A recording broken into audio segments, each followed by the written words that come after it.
All right. Yo, what is up, everybody? It's your boy JJ, and today is episode 3 of JJ's New England Sports Corner podcast. Um, and as you can see by the title, I'll be focusing mainly on the Patriots for this one, specifically Super Bowl 60 and what I think they should be doing as far as the offseason goes. So, without further ado, hold on. Actually, let me just split these tabs here. And yeah, there we go.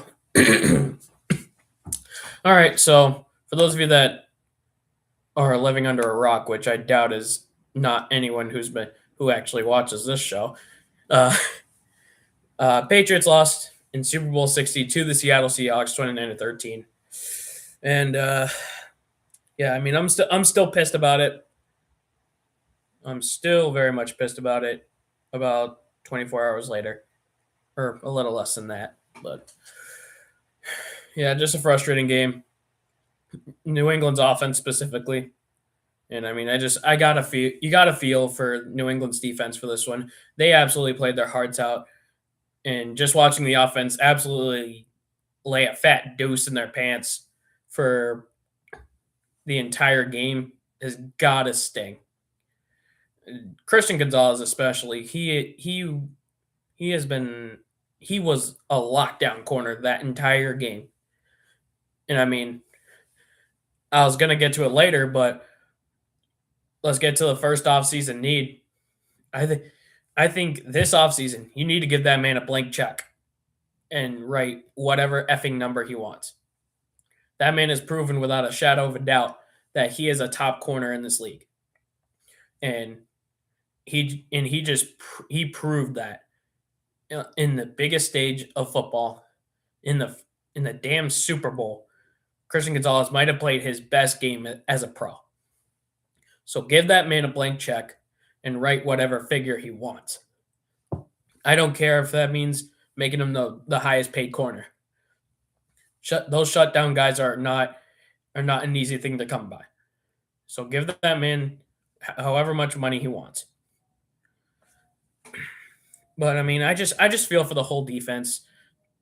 They absolutely played their butts off. And I mean, the offense, man,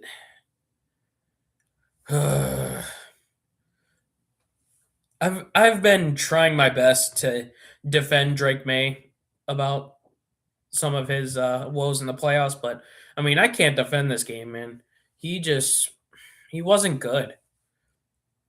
He felt I hate to say this, but I mean, he almost felt risk averse, if that's the right word for it. Like he felt almost afraid to push the ball downfield, which I never got that. I never got that vibe from Drake May at any point in his pro career. But he felt almost afraid to push the ball downfield, like basic crossing routes, like 10-yard cross routes. He was missing on those. Those are throws he would make 100% of the time. He was missing throughout that game. And I don't know. I don't know if that was a coaching thing or if it was just simply the moment getting to Drake May, but he felt like such a different quarterback in these playoffs than he did it all in the regular season, specifically in this game. This maybe I shouldn't say the whole playoffs, but like this game we saw a different Drake May, and it was absolutely for the worst for New England.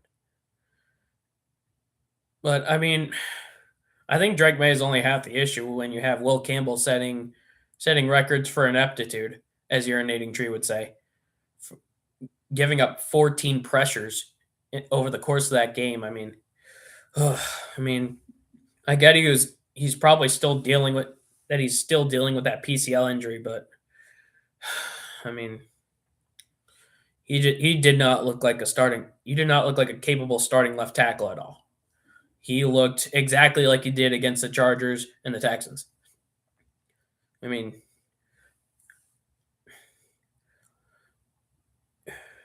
I'd hate to. I don't want to say that. I don't want to say that I'm not worried about him because I absolutely am.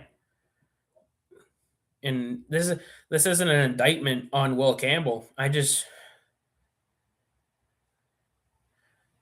hate to really just judge him just solely off these 3 games, but I mean both the youngins, Campbell and May, just both absolutely shrunk when the lights were brightest. And I mean the Seahawks just did what they needed to do. And for the record, I do agree with Kenneth Walker being Super Bowl MVP. I do get that Jason Myers was the one that got a lot of their points, but Kenneth Walker was the guy doing the work to get him there, so that Myers could even get in position for those. Kenneth Walker was absolutely the catalyst for the Seahawks offense, and that's literally what I predicted. In or actually, I shouldn't say that. I did not predict he would actually do that well, but I predicted in my last podcast that if the pay I I was absolutely right in predicting that if the Patriots defense wanted to win, they needed to stop Kenneth Walker first. Kenneth Walker is so vitally important. I'd say he's pretty much as important as Jackson Smith and Jigba in making this offense work. And Kenneth Walker was the catalyst. I mean, JSN was out for all the third quarter, and Kenneth Walker was still pretty much slicing through that New England defense.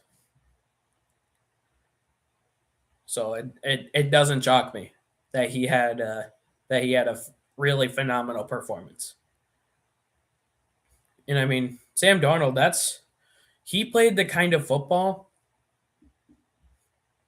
He played the exact kind of football that you'd want someone to play when you're talking about someone that limited mistakes and limited the amount of times he put himself in dangerous positions. Not whatever Drake May was doing. Sam Darnold was risk averse in the good way. He didn't.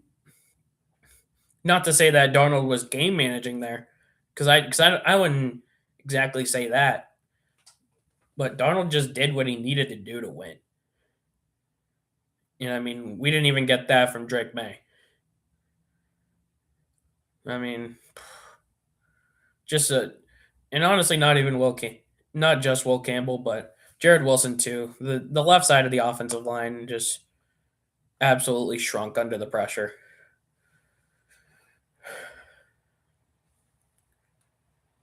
And I mean, when Drake May just started absolutely chucking balls into triple coverage like he was playing jackpot, I had a feeling in my mind that this was the beginning of the end. And when he threw that pick, I pretty much knew then it was over. I, it was just not a fun day. And absolutely no shame to that defense. I mean, yeah, that's pretty much all I got to say about it.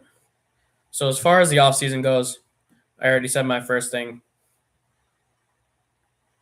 Do not make Christian Gonzalez feel inclined to hold out for a contract.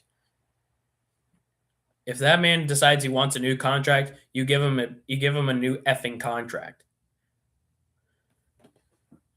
That is one of the things you should not be trying to penny pinch there. And I trust that the front office is smart enough to do that. Now, the second thing, I mean, I hate to say it, but I mean the line. I mean, it would. Don't get me wrong. I don't. The left side of the line, Wilson and Campbell were the most problematic were the most problematic in the Super Bowl and throughout the playoffs. Morgan Moses was actually excellent throughout all the postseason up until the Super Bowl, and even then, I still think he did pretty solid. But I mean, I don't know what to do. I don't know. Like, I'm just I'm in between wanting to see how these guys play in year two, but I'm also just nervous. Is the short arms thing actually gonna is the short arms thing actually a legit criticism? And is that really gonna hamper Will Campbell's progress? Or will he find a way to persevere through that? And I'm really anxious right now knowing we that I don't think at least I'll have a full answer to that until the next season. I think we just need to take another season with Will Campbell at left tackle and see if he can persevere through that. Because I don't think you should be cutting him off in just his first year. As much as my dad wants to.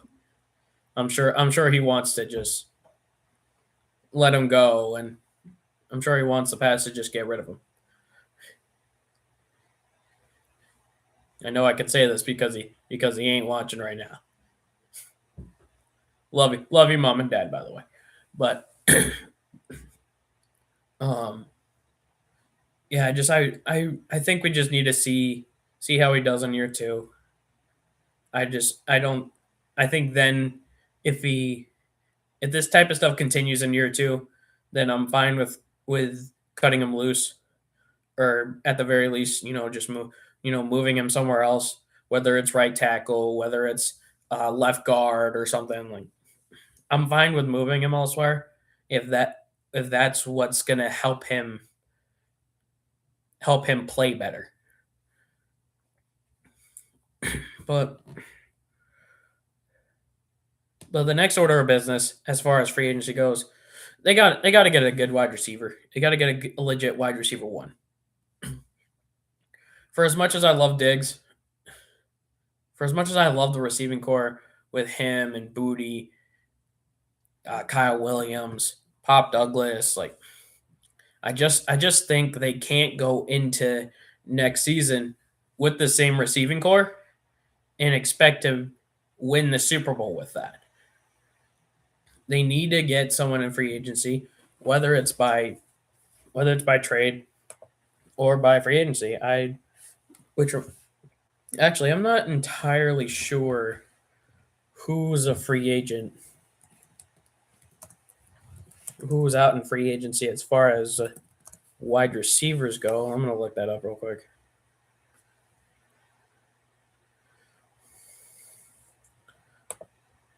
I mean, George Pickens just got franchise tagged, so.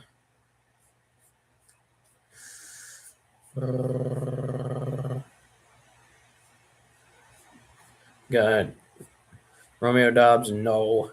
Mike Evans, I think he might be a bit too old.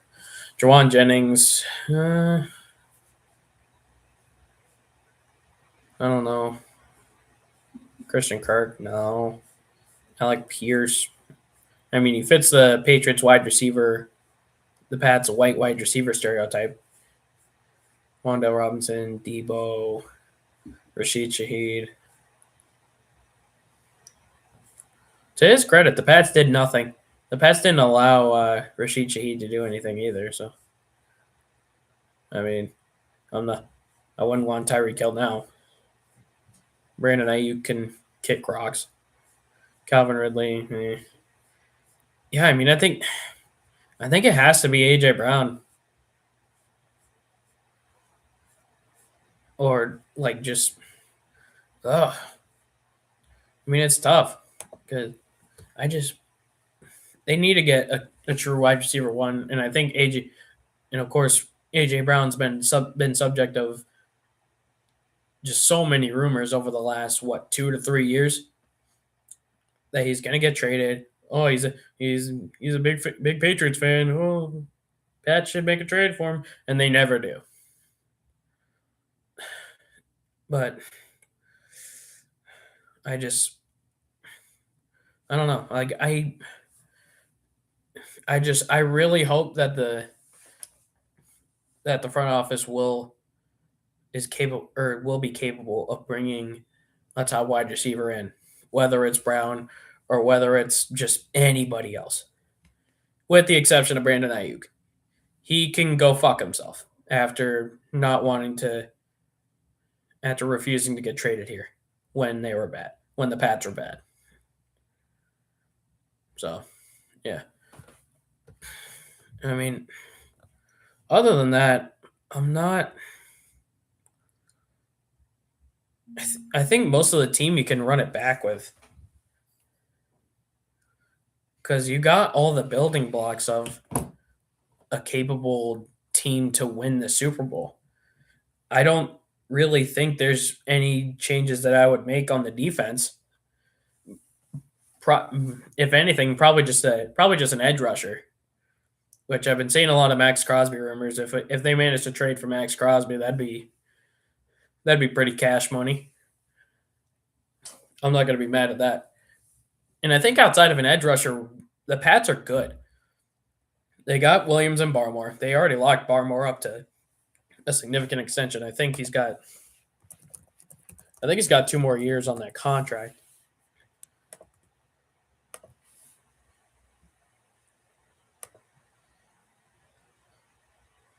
$2024 rookie contract. Yeah, he's got 2 more years on his deal. So, obviously, you just locked Milton Williams up for a bit. I think you absolutely bring back Kelvon Chason. He was way too valuable to this team to not bring back. And the Pats also have a fair bit of cap space. I think I saw they had like $30 million in cap space to play with this offseason. I'd have to, let me look real quick at their expiring contracts. What do they got here? End year.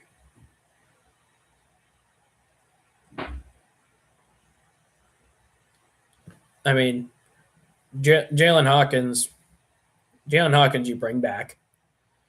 Jack Gibbons, I don't know. You got Tavai and Spillane. I'm not necessarily. I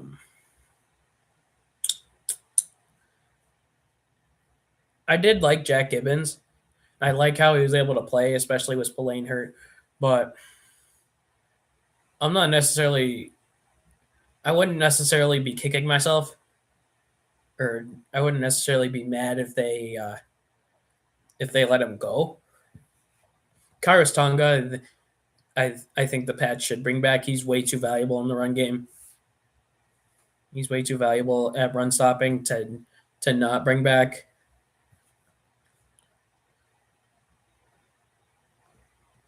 Chason, you bring back. Yeah, I mean, bring back Chason and Jalen Hawkins. And I think the rest of these expiring contracts, I'm not really gonna be upset with. And as far as just like dudes whose contracts are ending, I mean,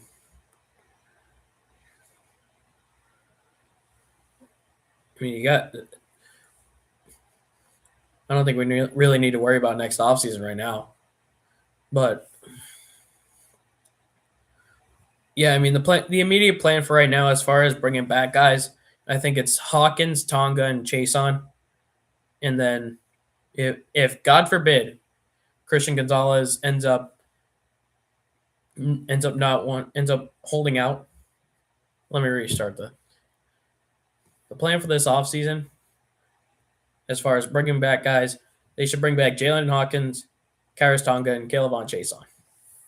And God forbid if Christian Gonzalez holds out and wants a contract extension, give him that contract extension. And then just bring in an elite wide receiver. Because I think ultimately the Pats might just be an elite wide receiver away from winning a Super Bowl. I don't get me wrong. I think Diggs is amazing, and it's insane that he was able to come back from an ACL tear and manage to put up 1,000 yards, especially with how little he was being used in his first couple games. It's insane he was still able to put up 1K. But I just don't know if at this point in his career Diggs can be the number one wide receiver on a Super Bowl winner. I think he could have been if he was in his prime, with the Bills or the Vikings. If the Pats had that version of him, I think they could have. But just at this stage in his career, I just don't think so.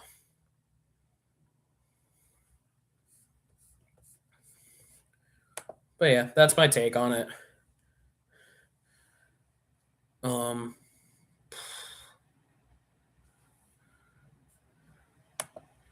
I think you absolutely keep Morgan Moses. Morgan Moses has really just proven that he's a real locker room guy.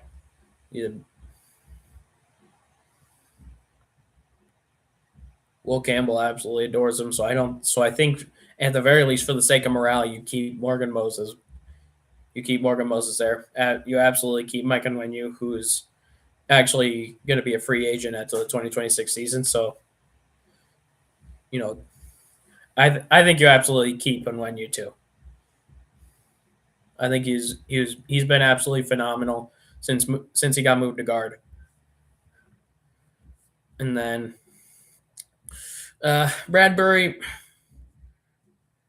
Yeah, Bradbury is not a free agent until next offseason. I mean, I think Bradbury is replaceable. I don't necessarily think he's an essential piece. I think he's pretty bang average. I don't think you're getting anything special with him that you couldn't get from other dudes.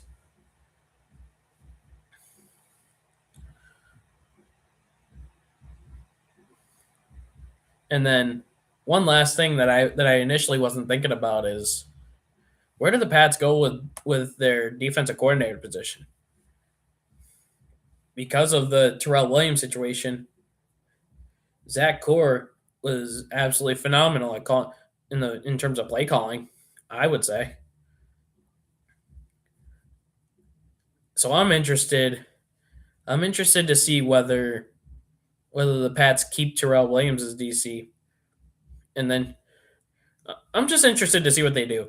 I'm interested to see if they still have Zach Core calling plays and just have like Terrell Williams scheme. If they just basically just keep it how they've been doing it the entire year, or what? I mean, I feel like it would be criminal to not do the same thing they did this year. I mean, it worked pretty damn well. The Pats defense was really great. I know stats don't really indicate that they were a top 10 unit, but I would say they were. I definitely wouldn't say they're an average defense.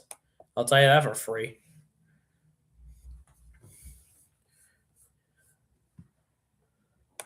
But yeah, I mean, I wouldn't be surprised if Zach Core gets recruited to try and get on someone's staff. I mean, I think the season Zach Core had is the type of season that really gets some eyes on him, and that really makes dudes from around the league pay attention and think, man, I would really want this guy on my coaching staff. So yeah, here's hoping that the Pats can keep Zach Core on their roster, on their coaching staff.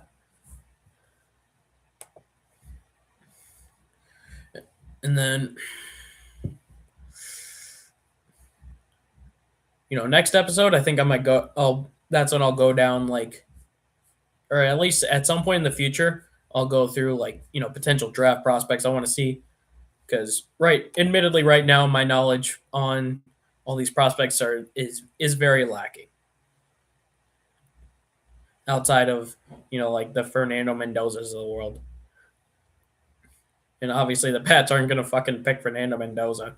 They're not gonna. They got the 31st damn pick. So, but yeah, at some point in the future, I will go down the rabbit hole of NFL prospects and who I think the Pats should get at the very least with their first round pick and maybe their second. But yeah, I'm not. But yeah, just right now, I'm not too in the know about these draft prospects. And then yeah, no, I'm obviously not talking about the Bruins. They I'm not going to talk about the Bruins. I haven't been able to watch any of their games. I wasn't able to watch any of their games last week, so I can't really talk about them. I saw that cheap shot on McAvoy. That's pitiful. There wasn't even a penalty for the Panthers defender that did it in the game. So yeah, good to know NHL officiating is just as bad as other sports. But yeah, I'll talk about the Celtics. At the very least, their last game against the Knicks, they matched. As I would say, they matched their freak. The Celtics matched the Patriots' freak in this one, and by freak I mean absolutely playing god awful offense. Good lord. I think you can tell just by the fact that the Celtics had got held to their lowest point total in the year. They lost 111 to 89 to the Knicks in TD Garden. But just their whole offense is just awful, man. And it was just like anytime the Celtics had some type of run, got any type of momentum, they would instantly shoot themselves in the foot.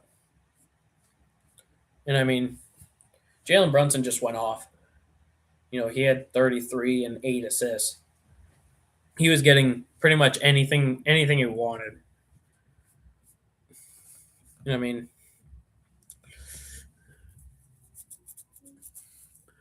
they just shot god awful from the field, especially from three. The whole team was 7 for 41 from three, and Peyton Pritchard specifically.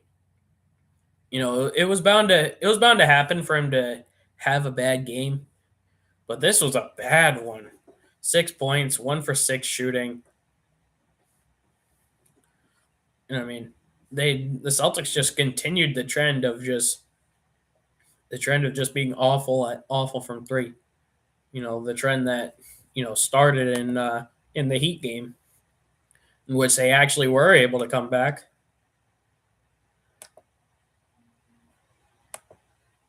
But yeah. Yeah, nobody could hit a three. All the centers on the Celtics roster were in foul trouble. The centers combined had 12 fouls between them. Keita had, or at the very least through 3 quarters. Keita had 5 fouls, Vooch had 4, and Garza, I believe, had 3. So they were just able to get to the line a hell of a lot.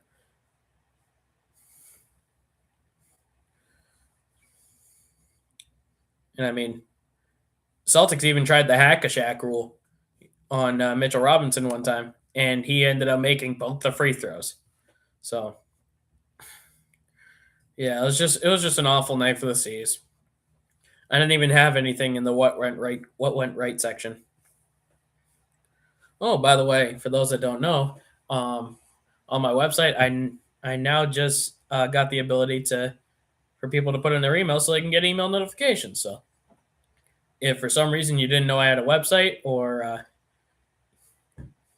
you actually want to get notified whenever I release an article, feel free to put your email in at the home screen of my website, and then you'll be getting notifications. So,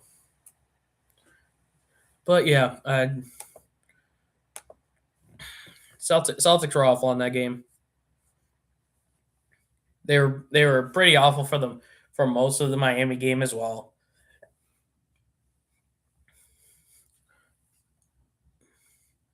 Until they were able to come back, that is. And then uh, as far as the trade deadline goes, I gave the Celtics a B. I ended up going with a B because I do think the Vucevic move was good. I do think it works. I do think it was a good idea, despite what some people are believing. And the fact that they were able to get those last few contracts off the books so that they're fully under the first apron as well is absolutely phenomenal. And I mean, worst case scenario is they just get a new center with Vooch if he doesn't end up fitting in with the Celtics. So, and I mentioned at the end of the article that Cam Thomas had gotten waived by the Nets, so maybe they end up signing him to replace Simons. Now the Bucks swooped him up. So oh well, it was whatever. It was more so just like a it was really just a thought in my mind. I figured I don't know what the right wording it is for that, but yeah, I'm not exactly mad that the Celtics didn't end up getting him. I just figured, if the Celtics still wanted that scoring punch off the bench, Cam Thomas is there. But but yeah, and then also if you didn't know, actually, the Sox ended up making another trade. They just ended up getting they just traded for Caleb Durbin from the Milwaukee Brewers. In exchange, they gave up Kyle Harrison, David Hamilton, and Shane Drohan. Durbin, he finished third in Rookie of the Year voting. He's a consistent presence at third base, which the Red Sox didn't have before, so that's automatically a win. And I think it helps put less pressure on Marcelo Meyer to succeed. Durbin, he was a league average hitter.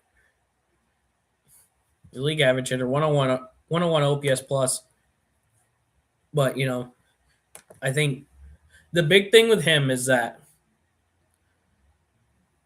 he does not strike out much. He is 98th percentile in strikeout percentage, if I'm not mistaken. And the way I see it, he's basically just Nico Horner, but younger and with more team control. Durbin just exceeded his rookie limits last year, so they have him under team control up until up, up until the till 2031, I believe. So overall, I think it's a solid trade. It's another example this offseason of the Red Sox utilizing their pitching depth to fill a position of need in the lineup. Overall, I'd grade the trade probably. I'd give it a B plus. The Sox got their everyday starting third baseman. Could have been Bregman, but I'm past it.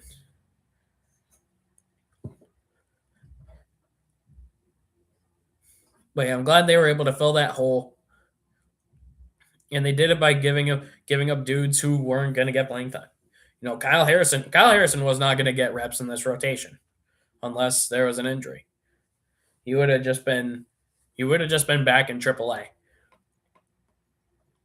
You would have been back. You would have been back down in Worcester to start the year, and who knows? He might end up getting revitalized in Milwaukee because they just have the power to do that.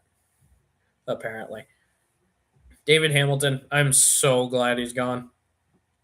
I mean, dude could not hit worth a lick. He was in below 200 this year after being pretty much a league average hitter in 2024. 198 batting average. I believe a 63 OPS plus. I believe his OPS was a shade under 600. So, yeah, whatever, he could go. And Shane Drohan, he actually pitched pretty well in AAA Worcester.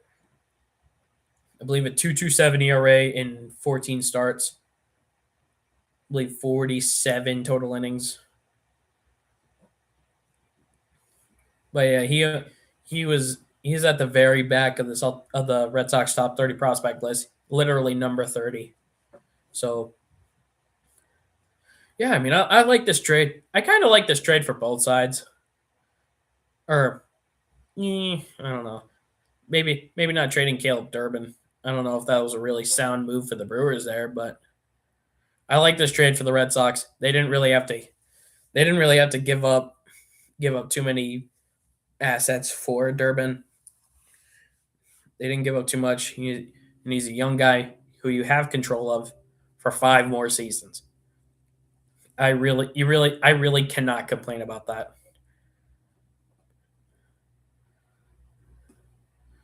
But yeah, I think that's about all. That's about all we got to cover. Yeah, that's about it for me, folks. This has been JJ, and I'm out.